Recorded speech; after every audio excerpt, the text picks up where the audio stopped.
Hi guys, Sean from Plasticstarwars. In this video, I will share with you how I went about customizing the old AMT Naboo Starfighter model kit into the Mandalorian version, which we recently saw in the Book of Boba Fett. Now I had this old model kit in my stash for some time, and I actually built the earlier version, which was a die-cast model, and I gave that to my nephew. But for some reason I never got around to building the plastic kit. Now Mando's version of the N1 is a lot more beat up, and it's got a lot of panels missing. So the first thing that I did was to mark out all these missing panels and proceed to cut them out using a hand drill and a penknife. Once all the cutting is done, I started looking for parts that I feel may come in handy when I start the kit bashing process. So basically I'm just looking out for shapes and forms that I think can work. Like for example, the engines were actually built out of a spare 172 seismic charge from Boba Fett's Slave 1. So what I did was just add more greeblies, some strings to make it feel like piping, and also for the third extra modified engine on the ship, I just used some cylindrical shapes, and a part of it was from 3PO's arm. I thought the shape of it felt quite close to the model on screen. Now for the inner structure of the ship, I used evergreen styrene.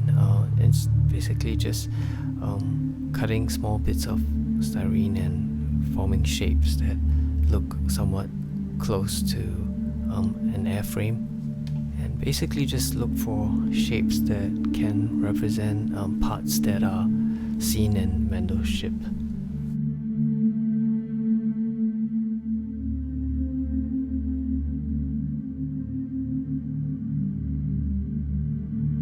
Now for lighting, I've used dollar store fairy lights as always, and I just needed to find a way to create some form of structure that can hold the lights in place. Now because the main engines have this sort of like a halo glow effect, I had to come up with a way to simulate that. So what I did was I cut some plunger tips from syringes to act as some kind of diffuser. I've also used some blue markers to color the LED bulbs. And then I did a quick test by gluing the nozzles to the main engines using goop, and because goop dries clear, the light actually shines through it, and it was quite a convincing effect. And then I also added two more bulbs in the fuselage, one for the extra engine and the other for some fiber optic lights that I channeled to the cockpit. Now for the tail of the N1, Mando's version is pretty much exposed, so I had to reconstruct a new tail by using styrene and kit bash parts. And for the empty droid port bubble canopy, I used a spare piece of Lexan and heated it with a lighter, and when the Lexan got soft, I pulled it over a wooden dowel to form these blisters, which I cut out and used as the canopy.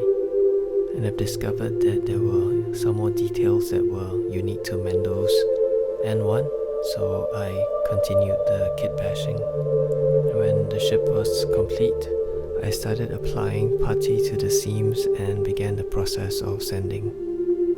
And then it was time to prime the model.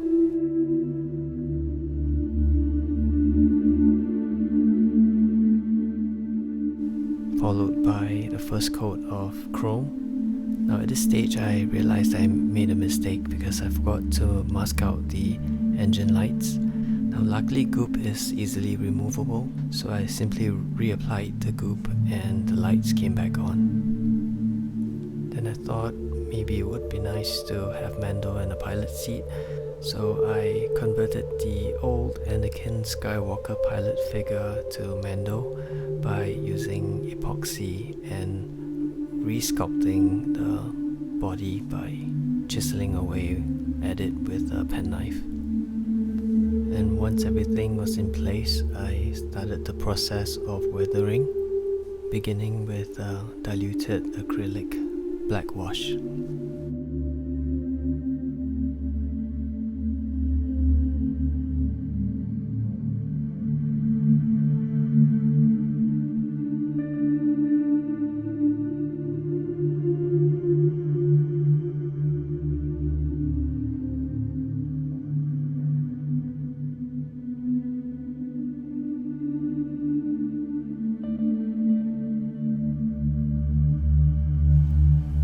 Then some Tamiya weathering master suit was applied.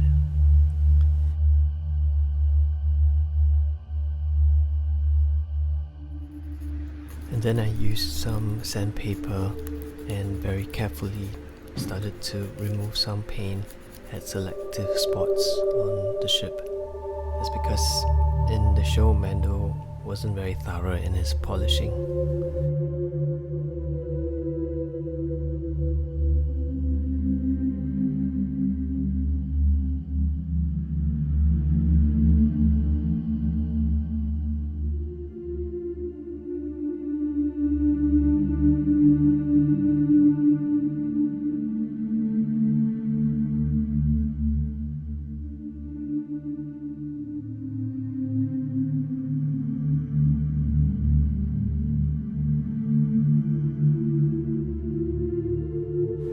After weathering, I sealed the model with a matte coat and proceeded to mount it onto a dollar store wooden tray. Then I connected the wires to the power supply and it was done.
guys have enjoyed this video and found it useful.